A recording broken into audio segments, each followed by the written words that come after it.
Senhor Deus Todo-Poderoso, vamos dar início aos nossos estudos a respeito do Evangelho de Jesus, para que pedimos assistência e proteção dos vossos bondosos mensageiros e do nosso anjo da guarda, a fim de que nos esclareça a inteligência e nos dê o discernimento necessário a nós, os encarnados, e aos nossos irmãos desencarnados, que aqui vieram com a permissão do Pai, para bem compreendermos o que vamos estudar.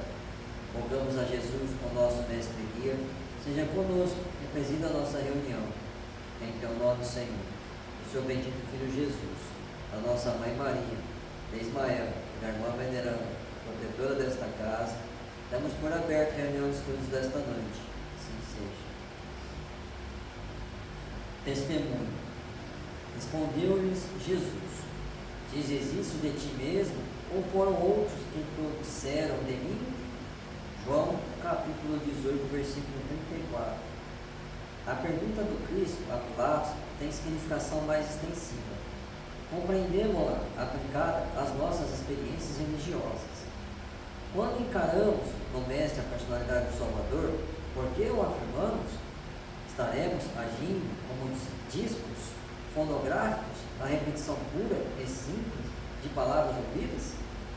É necessário conhecer o motivo pelo qual atribuímos títulos amoráveis e respeitosos ao Senhor. Não basta redizer encantadoras lições dos outros, mas viver substancialmente a experiência íntima na fidelidade ao programa divino. Quando alguém se refere nominalmente a um homem, esse homem pode indagar quanto às origens da referência. Jesus não é símbolo legendário, é um mestre vivo. As preocupações superficiais do mundo chegam, educam, o espírito e passam, mas experiências religiosas permanecem. Nesse capítulo, portanto, é ilógico recorrermos sistematicamente aos patrimônios alheios. É útil a todo aprendiz testificar de si mesmo, iluminar o coração com os ensinos do Cristo, observar a influência excelsa nos dias tranquilos e nos tormentosos. Reconheçamos, pois, a atitude louvável no esforço do homem que se inspira na exemplificação dos discípulos fiéis. Contudo, não nos esqueçamos de que é contraproducente repousarmos em edificações que não nos pertencem, convidando o serviço que nos é bom.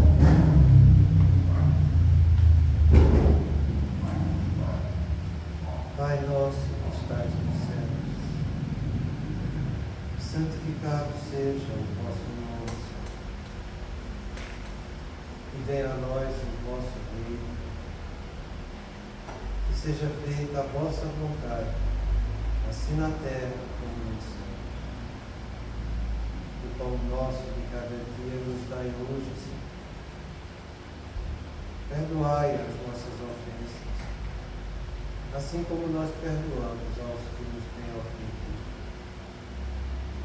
E não nos deixeis que entremos em tentações, e livrai-nos de todo mal. Porque seu é o reino, o poder e a glória para sempre. Amém. Espíritos esclarecidos e benevolentes, bondosos mensageiros de Deus, que tendes por missão assistir aos homens e conduzi-los pelo bom caminho, sustentai-os nas provas desta vida, dai-lhe força para suportá-las sem murmurar, afastai de mim os maus pensamentos e fazei que eu não dê entrada a nenhum espírito que tentasse impedir e conduzir no caminho do mal. Esclarecei minha consciência com relação aos meus defeitos e tirai-me sobre os olhos o véu do orgulho, capaz de impedir-vos perceber e confessá-los a mim mesmo. A ti, sobretudo, bondoso anjo da guarda, que mais particularmente velais por mim, e a todos vós, espíritos protetores que por mim vos interessais, fazei que me torne digno da vossa proteção.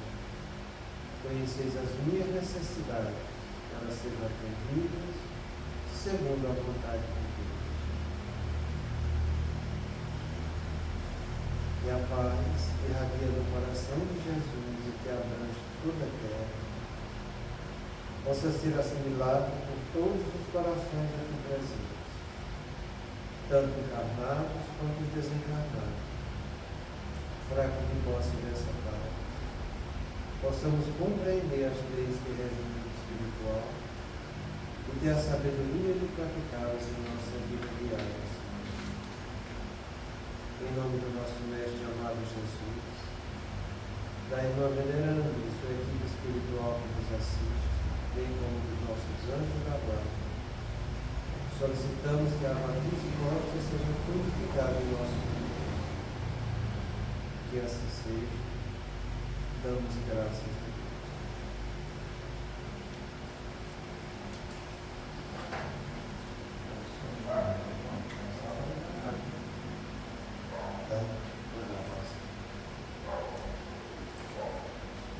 Boa noite.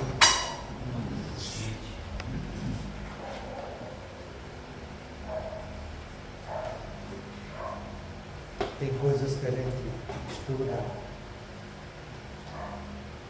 e nos dá um prazer imenso quando a gente começa a ter um entendimento melhor da coisa. E muitas vezes a gente olha para trás e vê que aquilo que a gente estava fazendo até então não era lá de uma maneira tão correta, sabe? E isso nos traz grande alegria, porque a finalidade da vida é cada um progredir. E para progredir, eu tenho que fazer melhor hoje do que estava fazendo hoje. Então, quando isso acontece, é motivo de você ficar com contentamento, sabe? A gente está vendo hoje uma análise que o Alírio faz a respeito da compreensão da doutrina espírita através dos seus 3 pilares. Pilares esses que todo mundo conhece. Todo mundo sabe que é a ciência, que é a filosofia e que é a religião. O que a gente se pergunta é, aonde entra a ciência? Onde começa a filosofia? E a religião? Onde é que fica?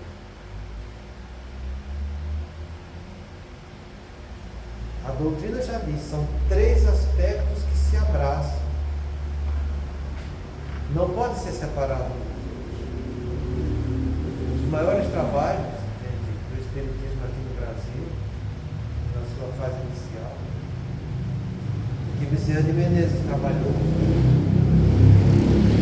foi para unificar a doutrina nesse tríplice aspectos, porque tinham correntes querendo levar só para o lado científico e outras só para o lado religioso. E a gente tem algumas comunicações de Kardec, chama Comunicações aos Espíritas do Brasil, que, vez por outra, a FEB divulga isso num opúsculo chamado A Prece, que diz respeito à parte final do Evangelho, das preces espíritas. E na sua fase introdutória, ele coloca 4 comunicações de Kardec. A primeira aos espíritas do Brasil, pedindo para que mantivesse a unicidade da doutrina, não houvesse essa partilha, não querendo valorizar mais ciência, ou querendo valorizar mais religião. E as outras 3 comunicações que ele dá a seguir é a respeito de como deve ser levado em conta a ajuda que pode ser dada àqueles que sofrem da obsessão. São coisas fantásticas, sabe? A gente fala muito, quando a gente estuda aqui, a respeito da boa vontade, que é essa pura intenção na direção do bem. Mas Kardec, nessa manifestação, ele mostra o que é a boa vontade diante da caridade.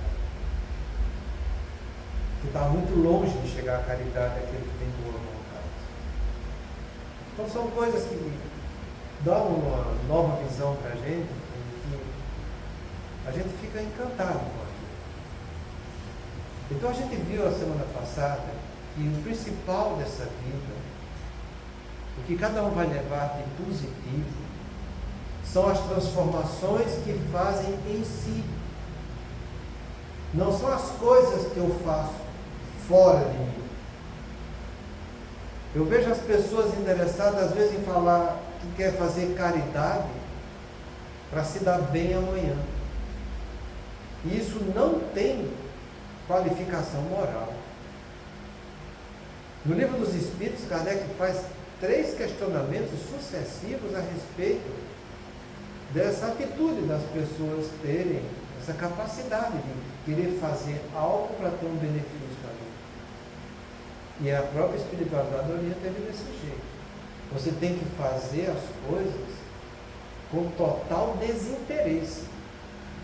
Qualquer atitude utilitarista traduz inferioridade. A verdadeira caridade não existe nenhuma atitude utilitarista. Então, que a gente compreenda isso. Que se você fizer muitas coisas fora e não gerar mudanças interiores, você vai sair dessa vida do mesmo jeito que você entrou. Você não vai progredir em nada, gente. O progresso está em eu trabalhar o meu interior. E trabalhando o meu interior, eu me capacitando melhor, aí eu posso fazer algo fora de mim. Porque cada um só vai dar o que tem. Então, se eu estou dando aquilo que eu acho que eu tenho e não estou me transformando em nada, eu vou continuar sendo aquela pessoa que eu acho que tenho. Você é a mesma coisa. Dá para entender como é que a coisa funciona, gente? Então, você quer fazer coisas lá fora? Faça. Mas não pense com isso que você está adquirindo qualidades interiores, porque não está. Aquilo que você já está fazendo é aquilo que você é. E se você está satisfeito com o que você é, continue sendo como é. Mas ninguém veio de lá para cá para ser como é. A gente veio de lá para cá para melhorar como somos. Nos tornar pessoas melhores. Então, analisa. Quem é você na sua intimidade? Para sabendo quem é você na sua intimidade, vendo as dificuldades que você tem, os erros que comete, a ignorância com que vive, as imperfeições que lhe agradam, você olhe para si mesmo e diga, puxa, não é isso que eu quero. Isso mostra que a gente tem no mínimo 2 eus dentro da gente. Esse eu que a gente vive essa vida cotidiana, e esse eu que olha para a gente e diz, opa, isso aqui não é muito legal, hein? Isso aqui precisa ter correção. E é aí que está a beleza da coisa, você saber que precisa de correção. E você vai se corrigir baseado em quê? E você precisa ter uma referência ética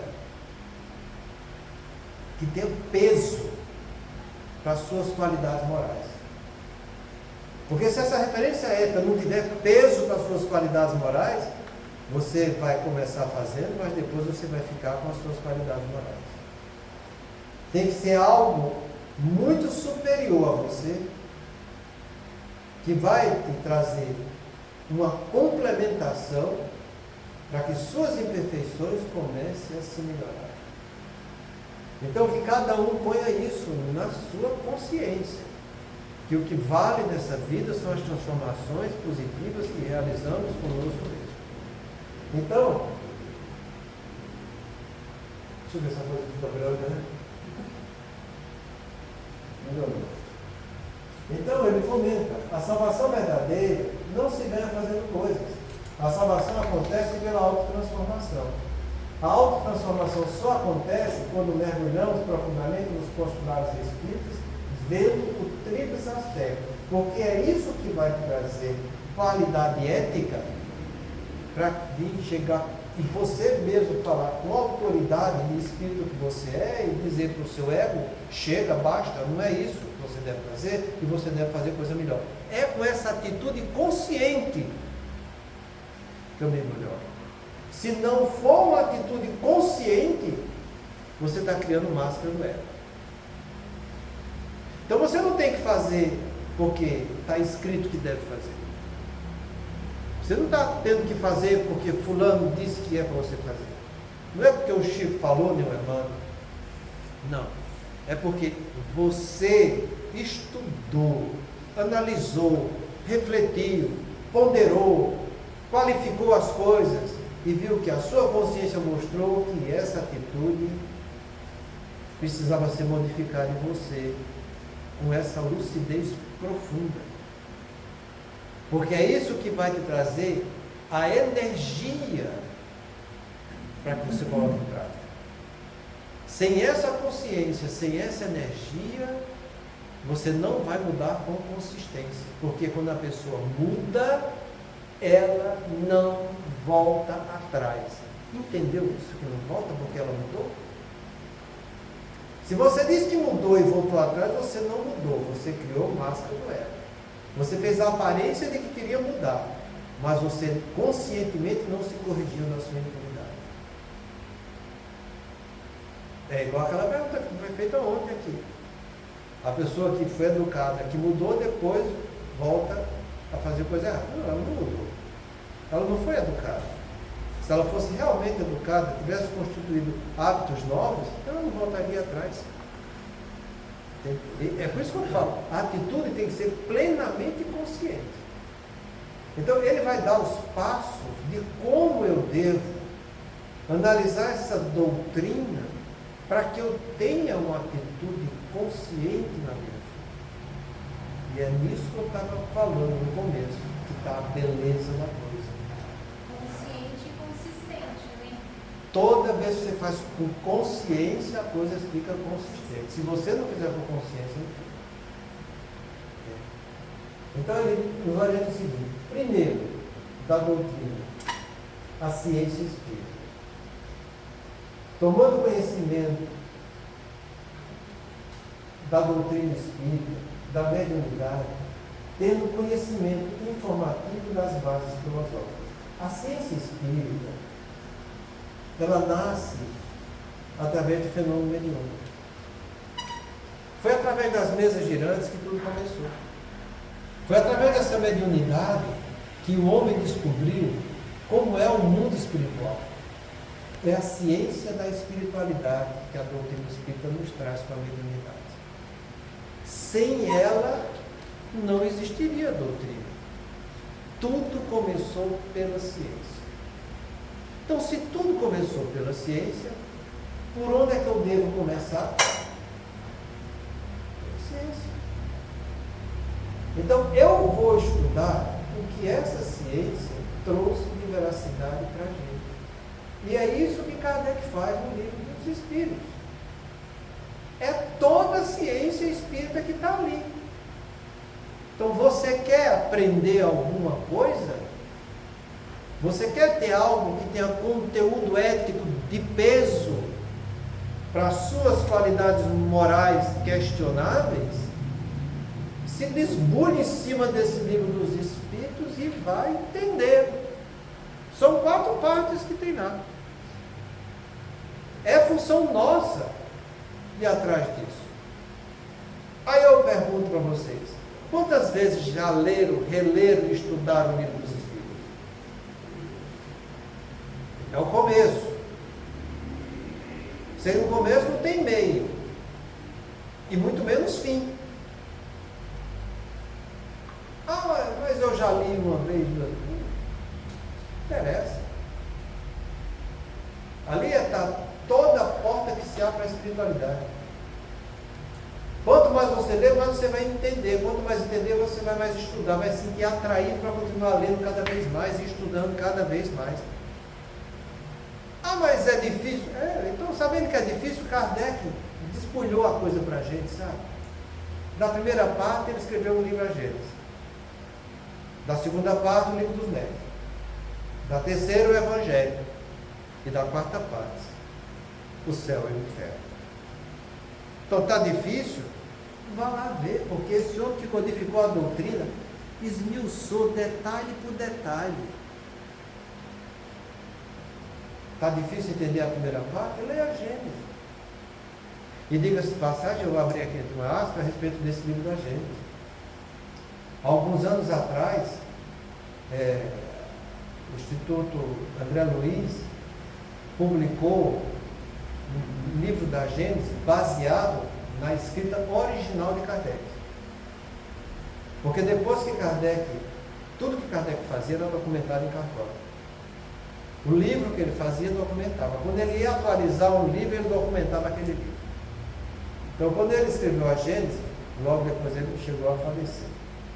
Foi em 68 e morreu em 69. Então, o livro estava registrado em cartório, como deveria ser.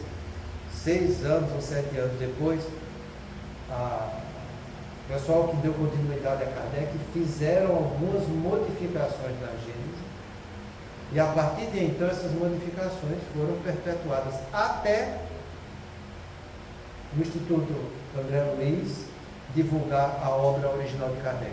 E eu acho bom vocês lerem a obra original, porque tem algumas alterações que muda completamente. Muda completamente. Para você ver como é que são as coisas. Então que a gente vá atrás dessas obras e vá estudar, vá aprender alguma coisa. Porque é a função nossa ter algo de peso moral para vir trazer luz para as nossas qualidades que a gente vive aqui na Terra. A gente sabe, cada um tem sua vida pessoal, cada um tem suas provas, expiações e missões. Cada um, a cada dia, quando acaba um problema, está aparecendo outro, não está? Porque minha vida, todo mundo que eu vejo ali, acaba um problema, tem outro, acaba um problema, tem outro. Então, se acaba um problema, tem outro, eu tenho que estar estudando sempre para esse novo problema. Se eu tenho um novo problema, eu vou ter que ter uma nova solução. E como eu não aprendi tudo ainda, eu tenho que continuar lendo, estudando, refletindo, analisando, ponderando. Senão, eu vou perder essa capacidade de ter um conteúdo ético informativo para que ele seja reflexivo em mim. Então, a doutrina espírita vai me trazer conhecimento informativo. Por isso que ela deve ser sempre lida, relida e estudada. Existem obras complementares? Existem. O nome já diz, são complementares, não são essenciais. Essenciais são a própria doutrina. As obras complementares vão fazer o quê? Ajudar a ter um entendimento mais aprofundado da doutrina. Eu digo isso porque foi assim que eu comecei meus estudos, entendendo as obras de Kardec. E para falar a verdade, eu pensei que tivesse entendido alguma coisa. E depois que eu li, que eu comecei a ler as obras de André Luiz, eu vi que eu não tinha entendido nada de Kardec. Aí li todas as obras de André Luiz para depois voltar a ler tudo de Kardec novamente. Aí foi quando eu tive uma visão melhor do que o Kardec quis dizer para mim. E a partir de então, todo ano, eu leio pelo menos o Livro dos Espíritos, completo, pensando e analisando. É uns 3 meses que eu passo lendo esse livro. O Evangelho é coisa de rotina que a gente fala na casa espírita o tempo todo. O Livro dos Médios é algo que a gente tem que estar sempre pesquisando, como hoje já fiz uma pesquisa para estudar mais tarde.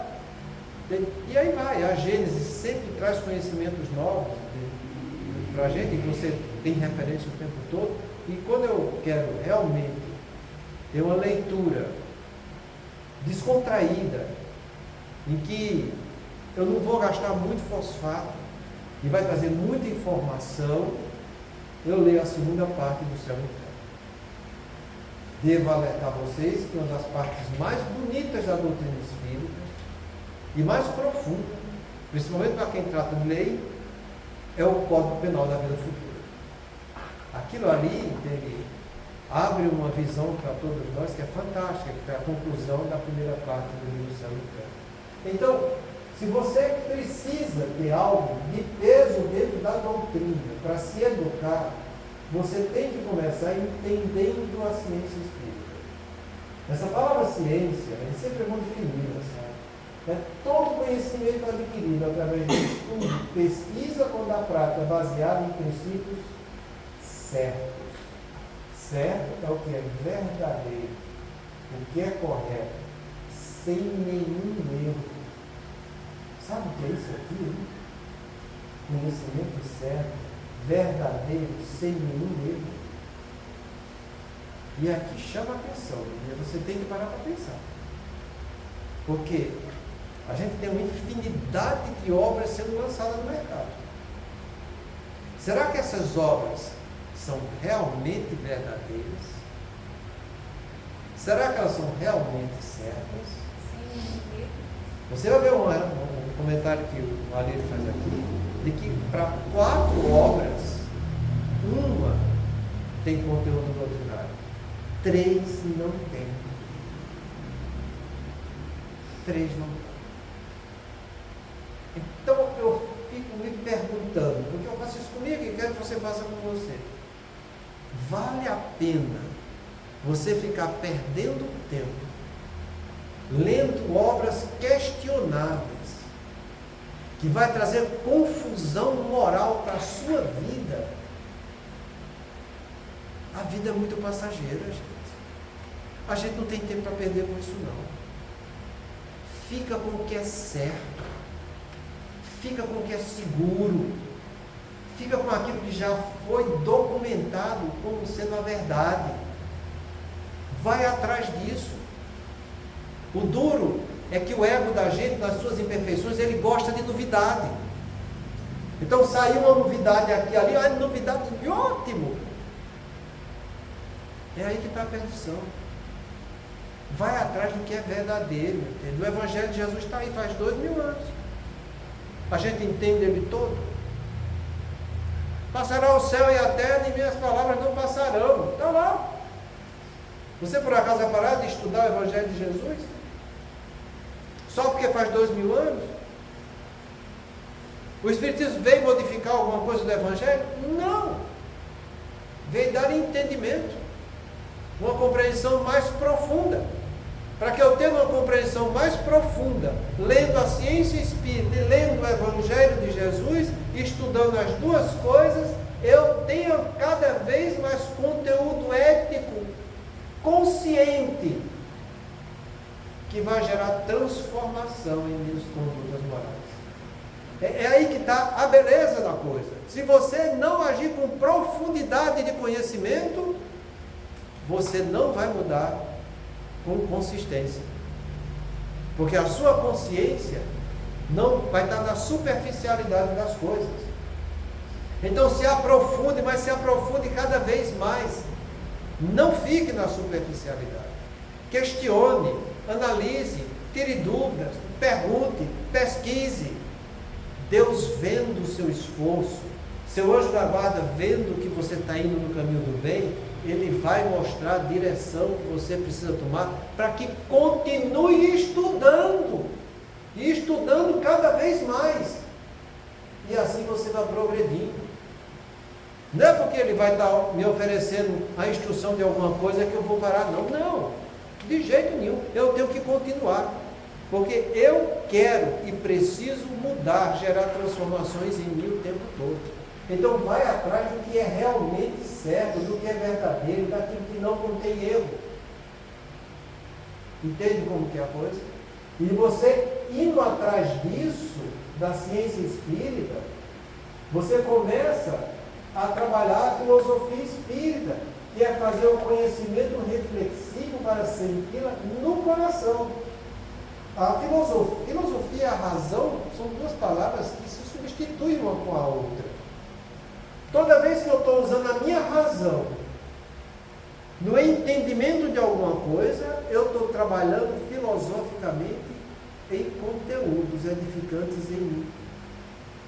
Então, se a ciência traz o conhecimento informativo, vai ser a minha razão, filosofando comigo mesmo, que vai trazer um conhecimento reflexivo em mim.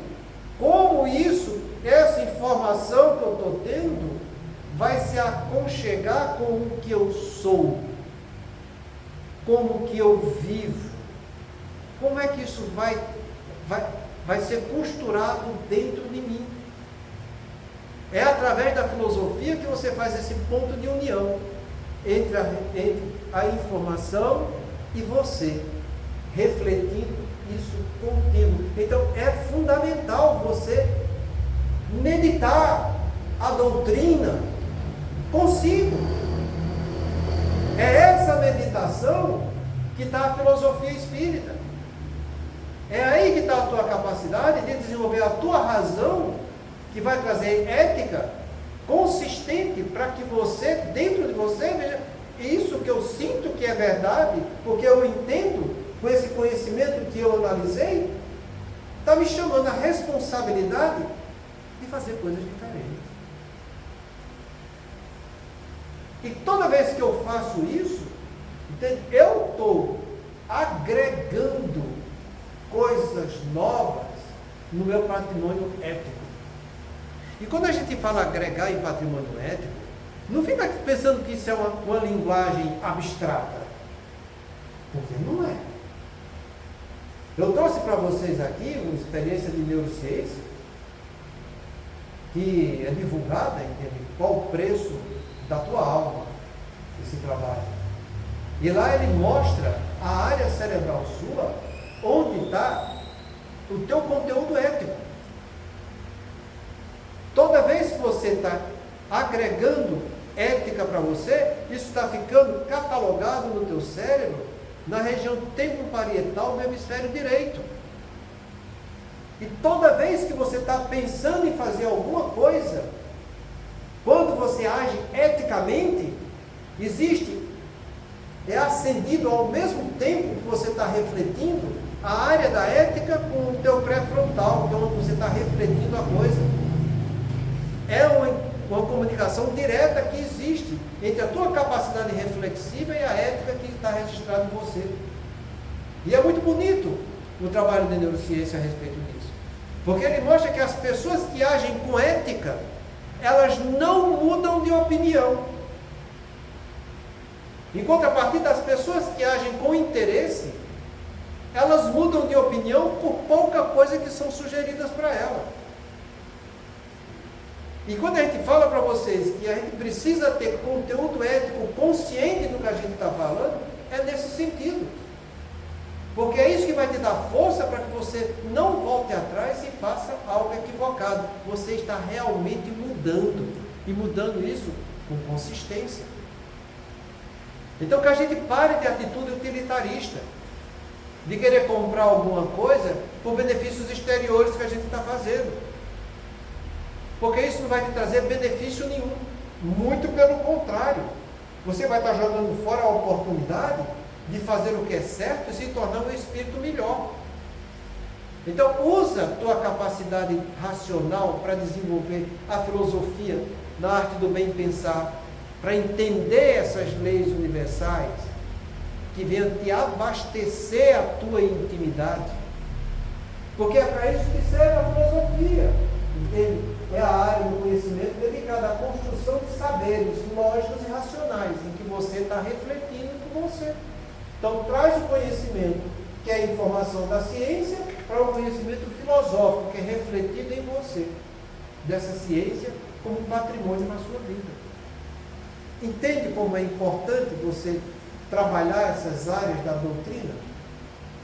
Para depois disso, entende, você ter o terceiro pilar da doutrina, que é a religião espírita, se religando a Deus através do amor e da compaixão, saindo do egocentrismo e entrando no holocentrismo.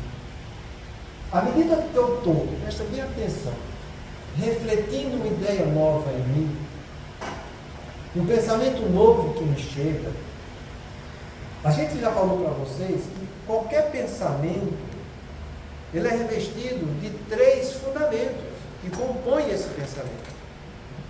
A ideia, que é o conteúdo cognitivo, a opinião que aquela ideia está dando, que é um julgamento, e a emoção, que é o que gerou aquela ideia. Toda vez que eu estou trazendo uma ideia, formando uma opinião dela em mim, e eu aceito aquilo, eu trago junto com isso a afetividade que deu origem àquela ideia. Deu para entender ou não? Não é muito complicada a coisa. Mas é como eu estou te falando, entendeu? Todo pensamento. O problema é que a gente tem pouco conhecimento neurolinguístico, sabe? Mas todo pensamento ele tem 3 fatores. Todo tem. A ideia por si que é a cognição, é o conhecimento. Entende? Amar a Deus sobre todas as coisas. O conhecimento é amar a Deus sobre todas as coisas.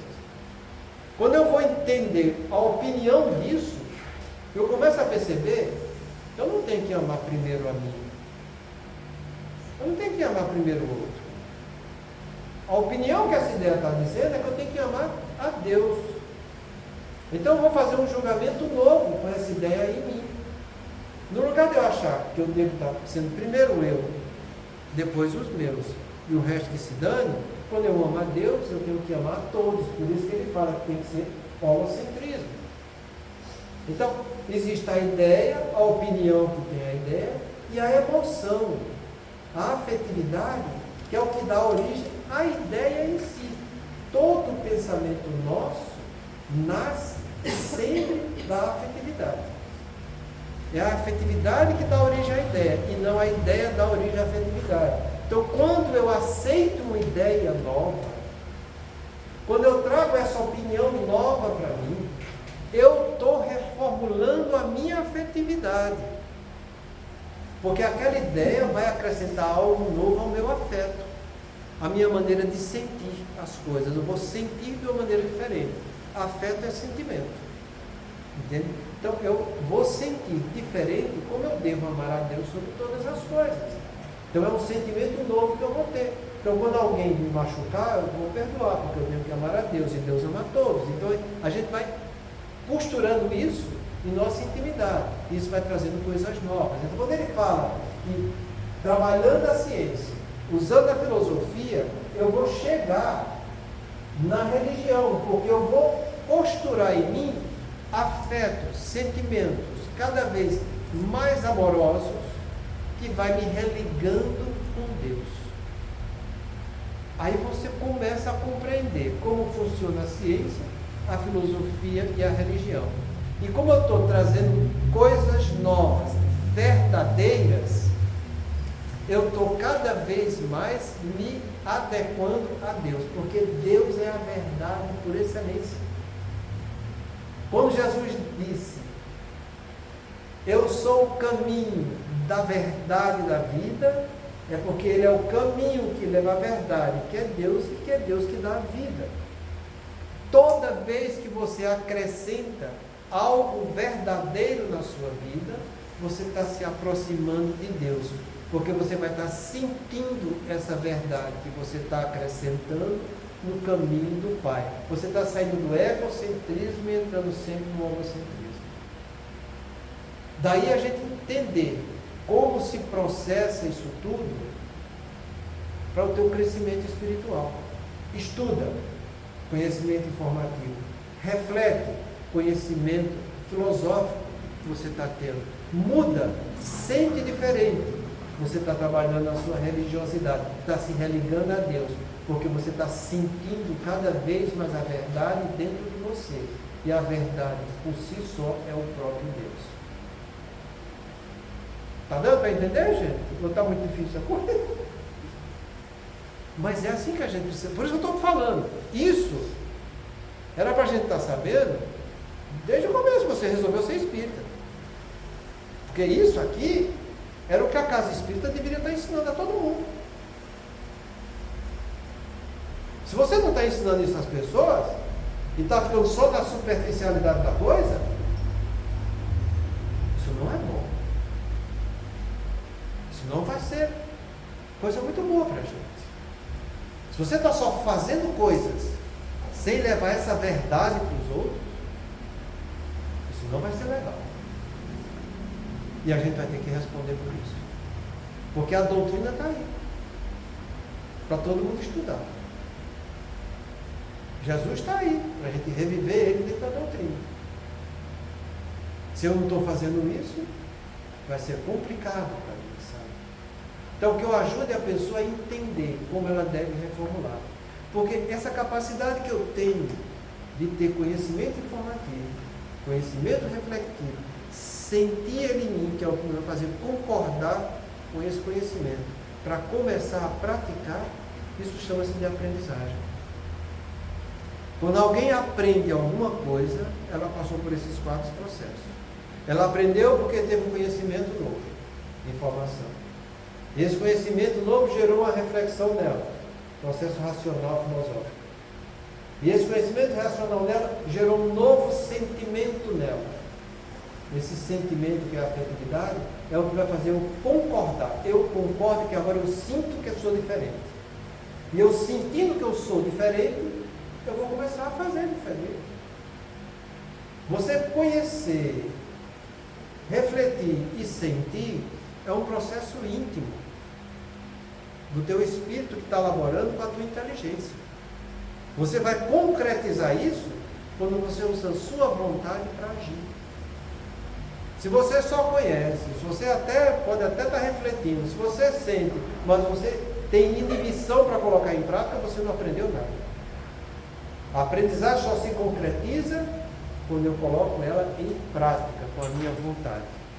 Entende? Então, todo esse processo aqui que a doutrina traz para você, entende? É para que você analise, se aprofunde, sinta isso como verdade, sentindo como verdade, você diz, agora eu vou fazer.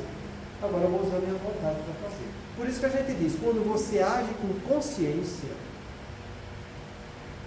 você muda e não volta atrás. Porque isso tudo é um processo que passa pela tua consciência.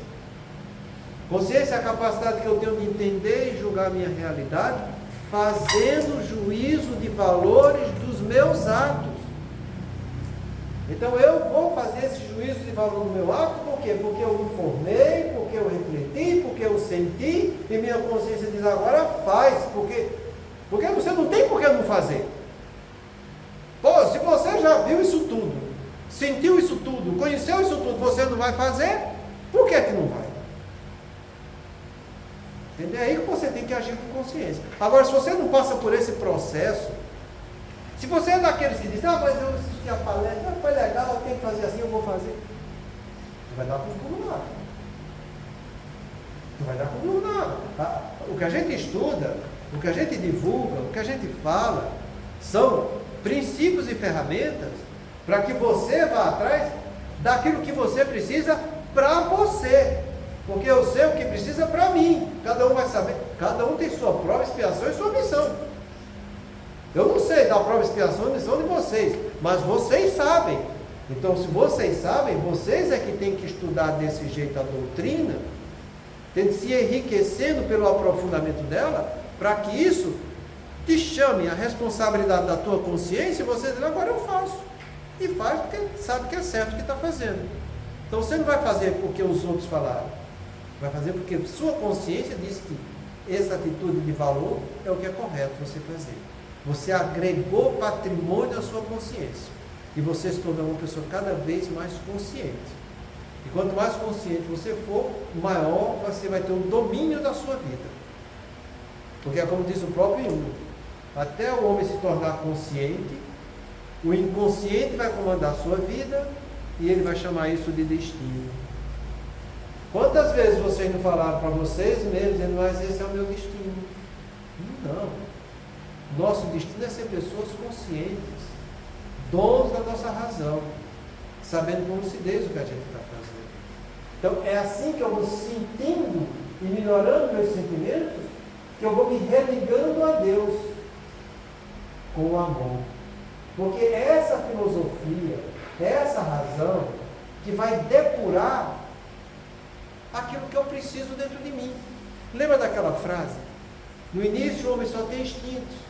Quando avançados e corrompidos, têm sensações. Quando instruídos e depurados, têm sentimentos.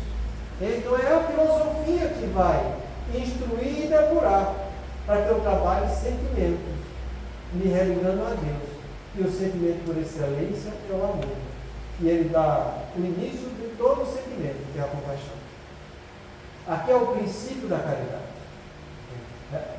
Quem trabalha em neurociência mostra isso. A Anete Guimarães, ela divulga, ela chama, são 3 vídeos que ela publicou, acho que é Espiritismo e Neurociência. Você coloca lá, Anete Guimarães, Espiritismo e Neurociência, vão aparecer 3 vídeos dela. E um dos vídeos ela trabalhando justamente como atua a compaixão no cérebro da gente. Como sendo o pontapé inicial da caridade.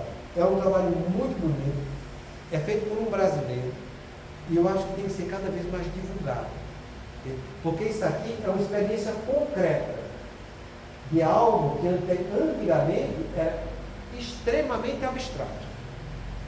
Quando a neurociência mostra que o teu cérebro funciona desse jeito, com compaixão, isso depende do teu esforço, do teu pré-frontal, que está refletindo, analisando e filosofando com aquilo que está sendo fornecido a você, e você age com compaixão, ela mostra como acende a área da afetividade, de como você sente, com o que o seu cérebro está agindo, com lucidez da compaixão que você está praticando.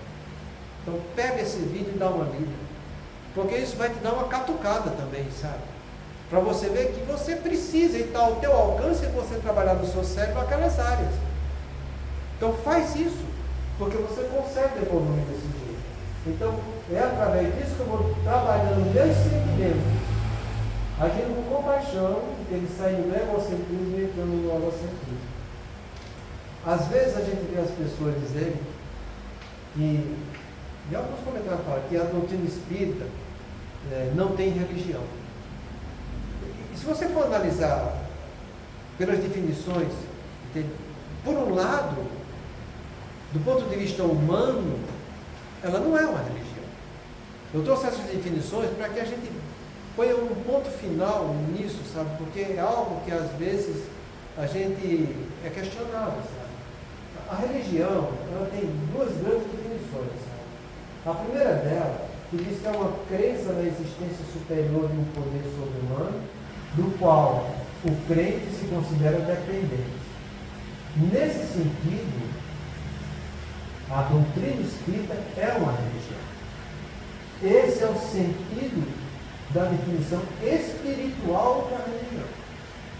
A definição humana da religião diz que é um conjunto de preceitos, práticas e rituais pelos quais se manifesta essa crença. É um culto prestado a uma divindade. Culto é ritual ou conjunto de rituais. Nesse sentido humano da religião, a doutrina espírita não é uma religião. Porque ela não admite culto, preceitos, nem práticas ritualísticas, de maneira alguma. Então, no sentido humano, não temos uma religião. No sentido espiritual, nós temos uma religião dentro da doutrina. Porque essa crença na doutrina espírita diz que existe um ser superior, um poder sobre-humano, do qual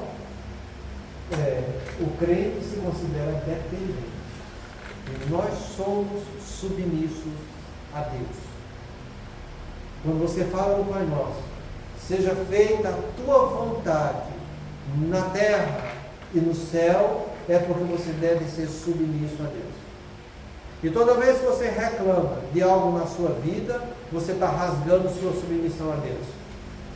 Você está sendo arrogante, você está sendo prepotente, está sendo orgulhoso. Você não está aceitando Deus na sua vida. Então é melhor você baixar o seu orgulho, sua prepotência, entender que você é um espírito, filho de Deus, desse Pai bom e amoroso, e que a gente deve ser submisso a Ele. Entendendo que tudo aquilo que a vida me oferece é uma oportunidade de engrandecimento.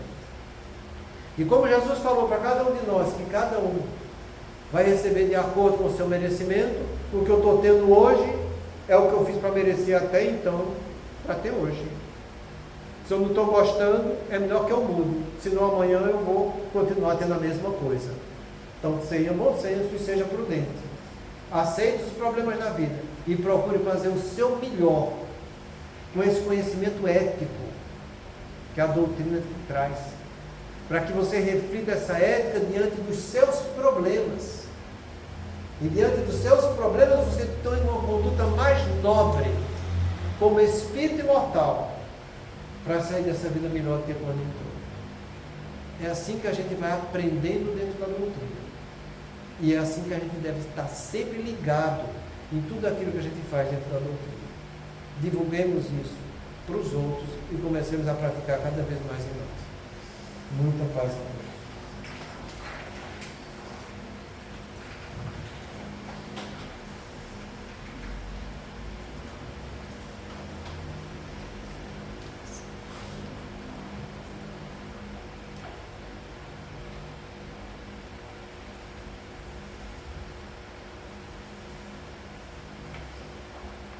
Façamos nossa prece.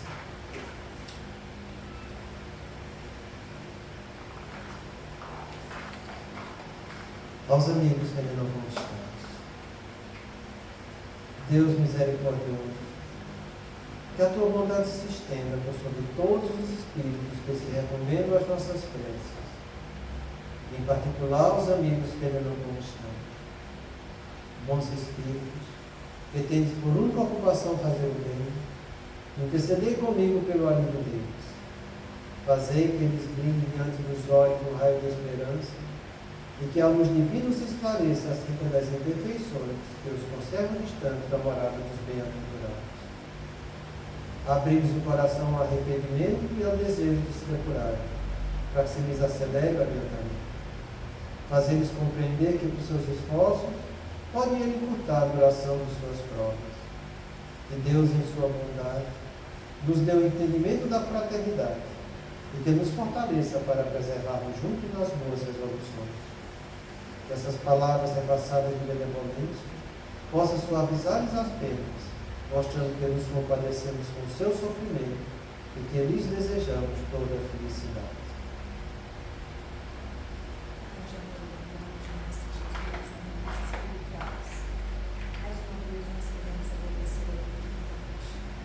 Esses estudos, esses ensinamentos, mais do que